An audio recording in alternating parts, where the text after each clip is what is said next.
Hi third graders, welcome to lesson 6-1. We're going to be covering regions today. Today we're going to count unit squares to find the area of a shape. Now you've already watched your visual learning video that went along with page 210. We're going to go over that. We're not going to do the solve and share today. Instead, we're going to spend a little more time on page 210 in your textbook. All right, so let's take a look at how do we measure area by counting squares. As you learned in your video, the area is the number of unit squares needed to cover a region with no gaps or overlaps. So when we look at a shape like this, it's really easy. These are unit squares, and each unit square has a side that's 1 unit long and an area that's 1 square unit because it's 1 by 1. We just count them to find the area. 1, 2, 3, 4, 5, 6, 7, 8, 9, 10, 11, 12, 13, 14, 15, 16, 17, 18, 19, 20, 21, 22, 23, 24, 25, 26, 27, 28, 29, 30, 31, 32, 33, 34, 35, 36. So this shaded green area is 36 unit squares. Okay, so 36 square units would be the area of this shaded area. So what gets a little tricky that I wanted to spend a little time with is when we have curved shapes and we have curves, we don't fill in sometimes entire squares. So we're left with partial coverings. Remember, a unit square is a whole square. So if this whole thing is shaded in, we count it as 1. When we come to a shape like this oval here, what I would suggest and like you to do is to count the full squares first and mark them so that you remember that you've already counted them. Now I'm going to count this as a full one right here. It's got this teeny tiny little corner, but we'll just, that's right there. So this is going to be our 1, 2, 3. See how when I write in there, I know that I've used it. 4, 5, 6, 7, 8, 9, 10, 11, 12, 13, 14, 15, 16, 17, 18, 19, 20, 21.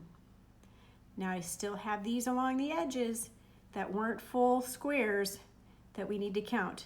We can actually count these two over here as 22 and 23. They're just a teeny tiny bit there, not covered. So we look at what we have left. Now it's not going to be exact, but if we were to put this together with this shaded area with this shaded area, we've got about 1 there. So we left off at 23, so we're going to count that as our 24th. We're going to do the same up here. These two put together makes a little bit more than 1, but remember we were missing a little bit here and here, here and here, a little tiny bit here. So those little parts will make up for it. So this might be 25. These two put together can make 26, and these two would make 27. So they're not exact. So our answer for this one has to be about, this is about 27 square units. We could say here that this is 36 units because it's exact. We didn't have to estimate. Whereas we're estimating when we put these together on these corners. Well, it's not even a corner on these edges that were not complete square units. So let's go ahead and look at this. Karen says these shapes have an area of 12 square units.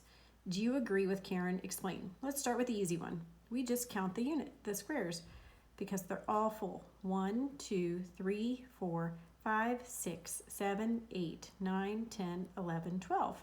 This one is 12 square units. So this one checks. Notice how I put a little dot in each square. That reminds me that I've counted it. So we're going to do the same up here. 1, 2, but instead of a dot, I'm going to actually count them.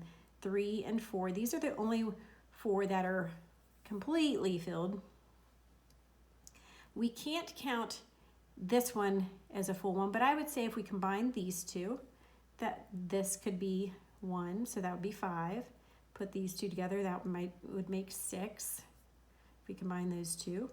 Now this is almost a whole, almost a whole. Even if we counted them as a whole and they're not, that'd be 7, that'd be 8, that'd be 9, that'd be 10.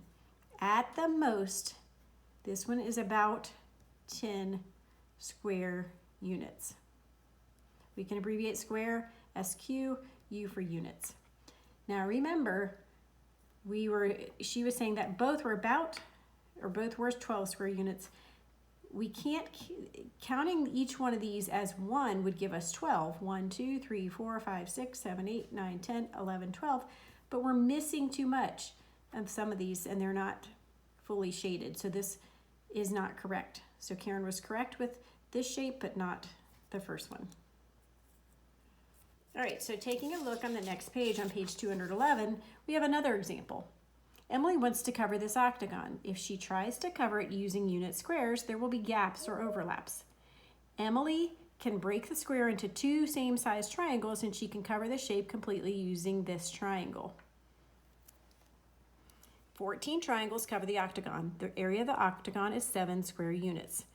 Again, 1 hole, 2 hole, 3 hole, 4, 5. Combine this one with this one to make 6. Combine this half with this half to make 7. And that's how we get 7 square units.